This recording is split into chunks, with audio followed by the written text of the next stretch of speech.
Price Lord. Hallelujah, hallelujah, hallelujah.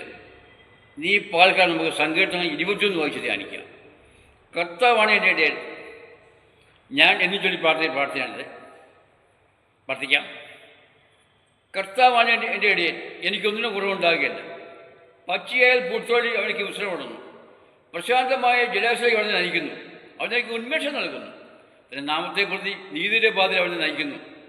മരണത്തിൻ്റെ നിലവിൽ തഴഞ്ഞ് ഞാൻ നടക്കുന്നുവെങ്കിലും അവൾ കൂടെ ഞാൻ ഭയപ്പെടുകയില്ല. അങ്ങോട്ട് ഊന്നുവടിയും നീണ്ടും എനിക്ക് ഉറപ്പേകുന്നു. എൻ്റെ ശത്രുക്കളുടെ മുമ്പ് അവിടെ എനിക്ക് വിരുന്നെടുക്കുന്നു. എൻ്റെ ശരീര സ്ഥലം കൊണ്ട് അഭിഷേകം ചെയ്യുന്നു. എൻ്റെ പാനപാത്രം കവിഞ്ഞു വിടുന്നു. അവിടുത്തെ നന്മയും കരുണയും എൻ്റെ ജീവിതകാലം മുഴുവൻ എന്നെ അനുഗമിക്കും. കർത്താവിൻ്റെ ആലയത്തെ ഞാൻ എന്നേക്കും വസിക്കും. ചൊല്ലി പ്രാർത്ഥിക്കുക. ദൈവത്തിൻ്റെ കരുണയും സമൃദ്ധി നമ്മുടെ ജീവിതകാലം മുഴുവൻ ഉണ്ടായിരിക്കും. ദൈവത്തിൻ്റെ അനുഗ്രഹം നമ്മുടെ ഉണ്ടാകട്ടെ. അമേൻ, അമേൻ, അമേൻ, അമേൻ.